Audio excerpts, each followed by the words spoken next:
What's going on, everybody? My name is Ben and welcome back to the bench for a brand new episode here on Sci-Fi Wednesdays. We are back with the N1 Royal Starfighter and I'm really happy to say this is looking pretty cool. Last time we did a lot of work on the cockpit. Everything is scratch built and painted, so we are ready to install the seat belts, floor pan, all that good stuff, including some lights. So that's going to be fun. But before we do any of that though, I want to go ahead and grab these plastic parts and strip off all that chrome to prepare for the next couple of phases here on the build. Now I've actually heard you can use a bunch of different types of solvents and whatnot to remove this chrome. Things like bleach and oven cleaner, but I'm going to go ahead and go with something very easy, not caustic at all, and that is simple green. I actually have a couple of bottles of this lying around the shop because I use it for cleaning up bike parts like cassettes and chains and all that stuff. And I've heard it actually works wonders at stripping off chrome on plastic parts. Now, it's not the fastest thing, mind you. It takes probably about 24 hours, at least so far as I've read, but it will get this back down to bare plastic, and that's exactly what we want. So that's the goal. First off, we're going to go ahead and start stripping off this chrome, leaving that sitting for about 24 hours. And while that's kind of doing its magic, we'll jump into other areas and keep on moving on this awesome little model. So I've got a bowl right here. It's just a plastic bowl, no biggie. I'm going to go ahead and put all the chrome parts down in the bottom of the bowl and we're going to cover them all with simple green. That's pretty much all it takes. I'm going to go ahead and come back and check periodically throughout the day just to make sure that my plastic isn't melting. This is older plastic. It's from 99, I believe. So it's not like it's going to be fresh off the molds here. It's been sitting around for a little while, so I have no idea what the plastic looks like underneath this chrome. But we're going to strip that all off and I'm hoping we can get that down to bare plastic and then just go from there. Now with that sitting off camera, we're going to go ahead and move over back to the cockpit and I want to install our little SMD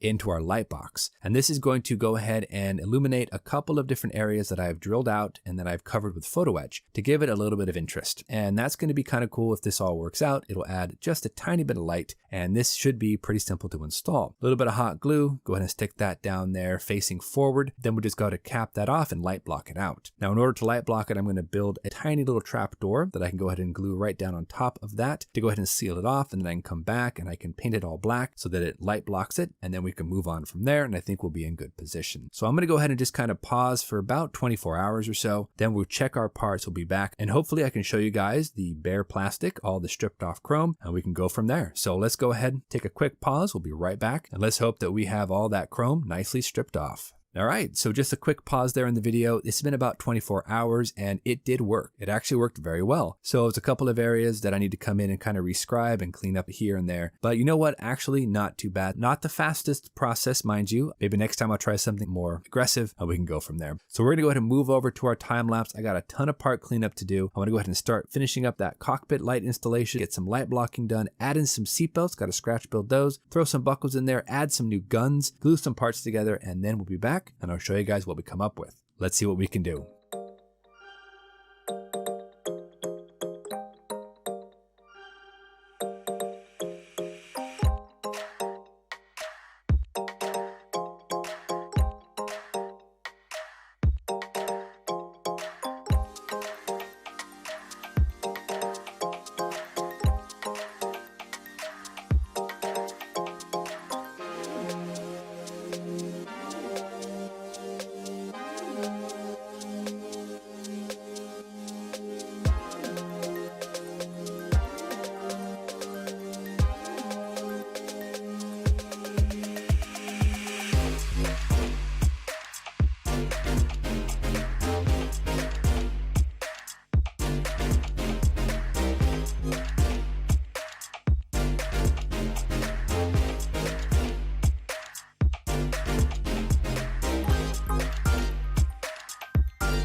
All right, everybody, so we are back and we are moving right along. The N1 is coming together pretty nicely. So as you can see, we've got our front wing section all kind of glued together, so that's good. We updated and added in some guns there, so that is good as well. And now we're going to go ahead and move back over to the cockpit, and I wanted to add in some coloring here with some clear blue. I punched out some clear film off of actually, I believe, my MiG-15 instrument panel, so that is good. I just poked it out with one of my punches, and then I glued them down using a little bit of Elmer's school glue. Now I've come back and I'm actually going to be over painting those with some clear blue just to go ahead and give it a nice deep blue color. The fiber optics butt right up against the back of these clear parts, so I'm hoping they work. But if they don't, oh well, at least we tried. And once that is all set, I need to go ahead and add in a couple of extra spare parts, such as the control columns. Now there's actually 2 flight sticks that the pilot uses, so I want to go ahead and add those in with some styrene strips. And for the actual handle, I'm going to use a retention spring off of an A6M20 wheel well inner bay door. It's kind of a U-shaped piece of plastic. I'm going to cut off the ends and I'm going to shape it down so that it's just perfect. It looks like a little handle, so that should be good. We're also going to go ahead and jump back into another time lapse and do more cleanup here, especially on the engine area. I've got a couple of ideas in terms of how to get lights in those nacelles, so I'm going to have to be very careful. We're going to do some dry fitting, we're going to do some cleanup, we're going to do some installation of the seat, the cockpit floor, the last 2 parts there in that cockpit before that is done. And I also want to go ahead and do some rescribing on a couple of panel lines because I've got an idea how I can get the wires from the hull down into those nacelles. So let's get back into that time lapse, guys. Let's push on. We are getting there and see how this goes.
All right, everybody, so we are back and I am good for today. We've actually done quite a bit of work here on the N1. I'm pretty happy with how it's turned out. The cockpit is basically 100% finished. I do want to go ahead and do a little bit of light blocking here around the seat. I did have to cut a small hole in there just to make sure the seat didn't sit too high and obscure most of the headrest. So this is actually okay. I'm fine with it. We've got our SMD light in there as well as the fiber optics for the top 3 gauges. And I think it looks pretty cool. Give me a zoom in for you here and I'll show you a little bit of what it looks like. I did tint 2 of the lights, one kind of green, one a little bit more blue. It's okay, it's not perfect, but you can see it actually looks kind of interesting. I think it's going to give a little bit of light and it should be just fine. I'm also going to go ahead and do a little bit of light blocking around that seat pan. I'm just going to use some basic hot glue. We're going to fill in all the gaps with that. And then once that is dry, I'll come back in and I'll just paint it black just to make sure we don't have any light bleeding around here. I did have to cut a hole there, like I mentioned, because I didn't want the seat sitting too high up and obscuring the headrest. And even though I did cut this hole in there, it actually is a little bit too high still, but it's okay, it can work. Now for the front section here on the Starfighter, you can see I've actually updated these 2 guns right here. I drilled out the ones that were in the kit, which looked pretty terrible, and I actually replaced them with some 20mm cannons I pulled out of an A6M0 kit. I also came in and I rescribed a couple of panel lines and I actually made them a bit deeper because here's my idea. Because I want to have 2 lights, one in each of the engine, it takes 2 wires per light. Since it's going to be kind of sitting on its base, you're not going to notice that there are some panel lines under here that I can go ahead and deepen and use for some channels for some magnet wire. So now I can actually fit magnet wire